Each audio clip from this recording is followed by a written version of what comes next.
finding the critical points, increase, decrease, concave. So it's sort of putting together 3.2, 3.1, so everything you can learn from the first derivative and the second derivative all together, using calculus and algebra, and then check it graphically. You have a graphing calculator. You should always check your answers graphically. Now, graphically, you can't find the exact inflection points and stuff, but you can look and see if your answer was reasonable. Alright, so the first example here is a polynomial case. So again, I'm going to find the first and second derivatives and all the information based on my first and second derivatives. So I'm going to start with the first derivative. So this is the 3.1 stuff. Alright, so my first derivative, so the 4 is going to come out, multiply by, so the 4 will divide into the 4 and give me 1. So I'm just going to leave it there because we don't really write the 1 down. X cubed minus, pull the 2 out times the 3, 6x, set it equal to 0 to find my critical values. Key step, show the set it equal to 0, that's a key step. They solve by factoring, so I can pull an x out. When I factor an x out, I'm left with x squared minus 6 inside. And so each of my factors can give me out a 0. The x can give me out a 0, the x squared minus 6 can give me out zeros. So there's one critical value.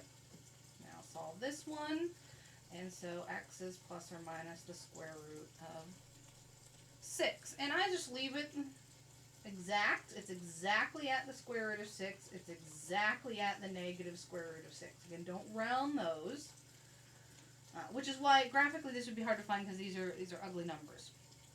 But I know exactly where my extrema are, where my stopping points are. They're exactly at root 6 and negative root 6. Alright, so there are my critical values. I'll write them as critical points at the end after I do my test. Alright, so my test, I like to use the number line. There are, again, ways to do it with a table. I'm just kind of testing on the side, and that's fine too, as long as you kind of show some test where you test positive. And I think the book just goes through and kind of tests the positive and negative more like in a table case. I like the number line because it kind of shows the shape. Alright, so my number line represents my negative infinity, my domain, negative infinity, positive. I mark off my stopping points in order, going from negative to positive. So negative square root of 6, 0, positive square root of 6. Alright, I'm testing to see if the derivative is positive or negative. That's what I mean by testing. So you can pick any test points you want as long as you pick a test point between each interval. Alright, so you've kind of got a test between each. So this is where, again, there's multiple ways you can do it.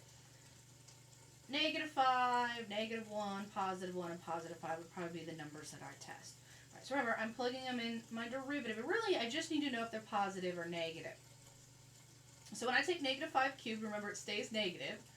Well, negative 5 cubed would be negative 5 times negative 5 times negative 5 is bigger than 6 times negative 5. And so the 6 times negative 5 will come out positive 30, but negative 5 cubed is 125. And so this is going to come out negative. And you can write the actual number down, but I know it's going to come out negative, which means my original function should be moving down. Then it stops right at that moment, and we'll see that it's going to switch directions, and it does. When I plug negative 1 into my derivative, I'm going to get negative 1 plus 6, which is going to come out positive 5, right? Which means it did switch directions, and now it's moving up. Then it stops at 0, and it should switch directions because this time it's going to be 1 minus 6, which is a negative 5. Negative, moves down, and then stopped. And then at 5 again, it's going to move up because I get 5 cubed, which is a positive 125, minus 30 comes out positive. Alright, so there's my increase. So I've got the first part. I know where it's increasing, I know where it's decreasing, and I know when I've got maxes and mins. Because the fallout from why I like to use the number line is it kind of falls out. So where the arrows are moving down, decrease. Where the arrows are moving up, increase. If I have this shape, it's a min. If I have this shape, it's a max. And then this shape is a min. So I have two minimums. Alright, so my answers. F of x is increasing over, well, where the arrows are moving up, between negative 6 and 0 and 6 to infinity. So negative square root of 6, 0. And also from positive square root of 6 to infinity. All right, f of x is decreasing where the arrows are moving down.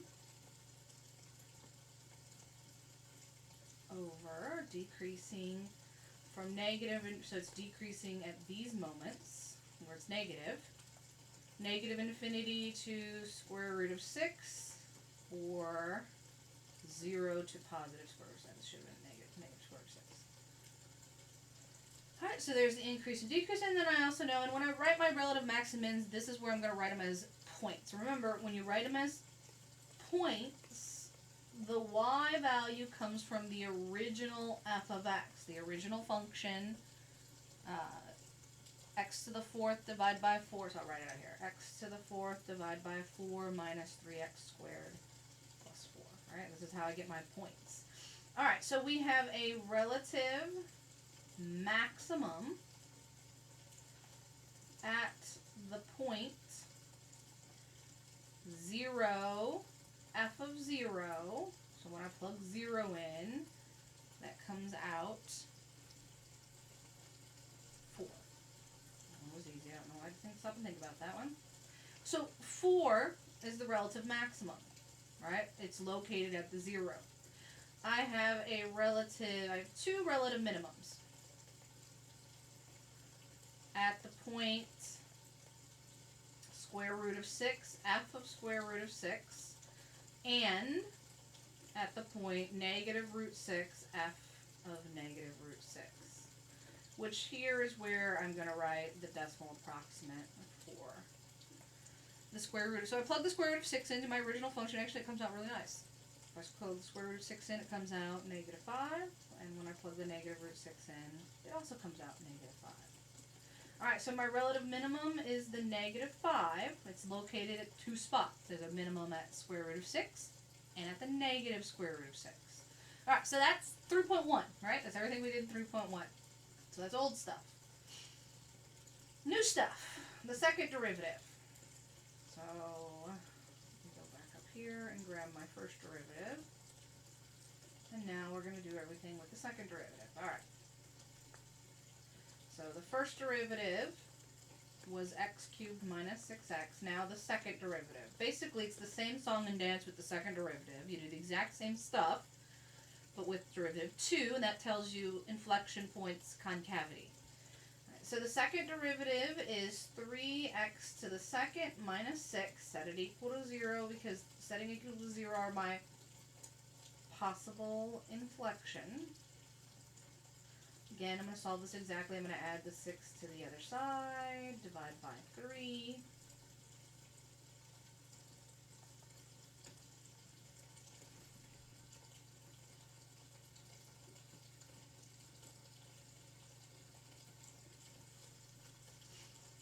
Which gives me 2 root 2, then I'm going to get two answers, right? Plus or minus square root of 2 equals x.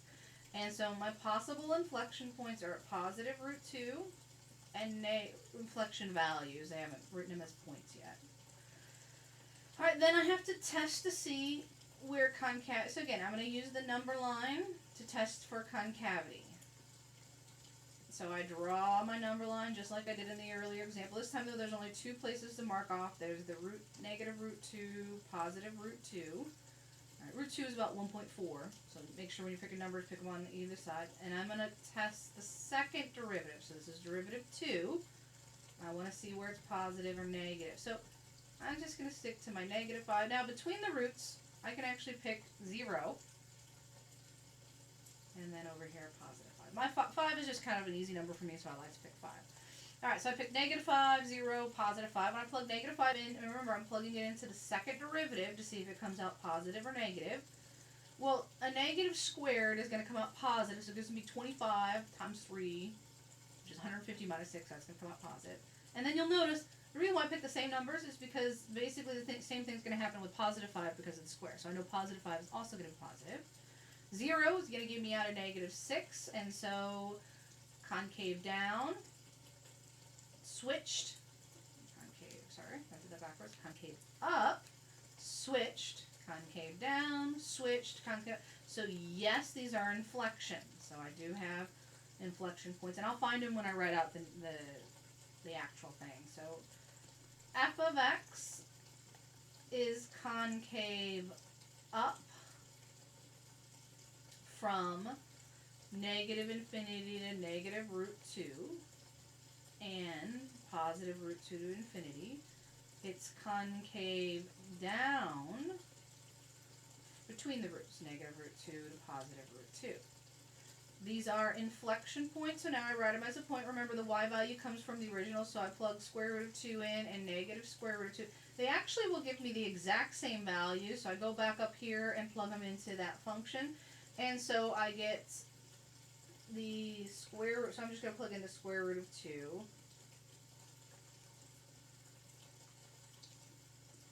Square root of 2 to the 4th, divide by 4. Minus 3 times the square root of 2 plus 4. So it comes out negative 1. And both of them are going to come out negative 1 because of squaring it. Alright, so my inflection point, those are my inflections.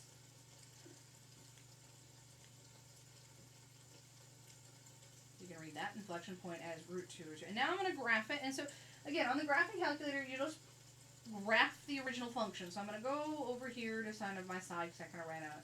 So now the graph, which is kind of your check step. Check that everything that you found with calculus was reasonable. Alright, and so I'm going to assume you can graph on the calculator, so I'm just going to pop up here what your calculator is going to spit out at you. So again, graph. Standard window should be fine. If you'll look at all the points that we found, everything was between 10 and negative 10. So graph the original f of x, the x to the 4th, divide by 4,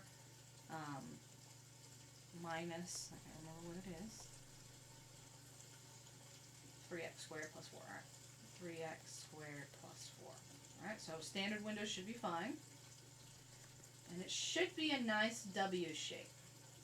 Right, if you've plugged that in correctly. So there's my x, there's my x, there's my y.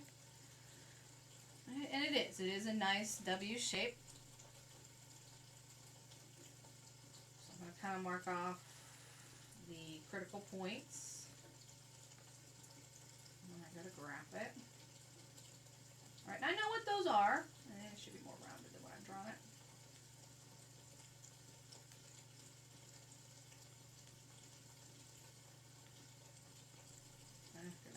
Alright.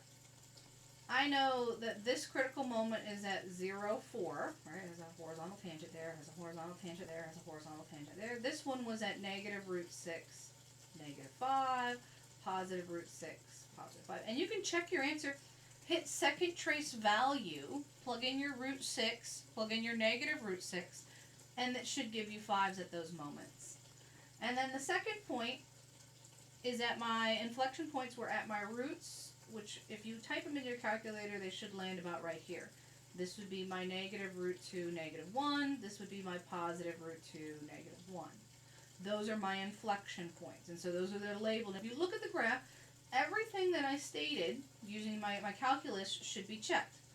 It decreased from negative infinity to the negative root 6, increased from negative root 6 to 0, decreased from 0 to the positive root 6, increase, right, where my arrows are up and down, it matches my table that I had. It's concave up where I said it was concave up, right? It's concave up to this moment, root 2, concave up from positive root 2 to infinity, and then it's concave down between the roots. And so the graph is the check, your calculus, right? This is your check step. So you label your points on your graph, and it should check out.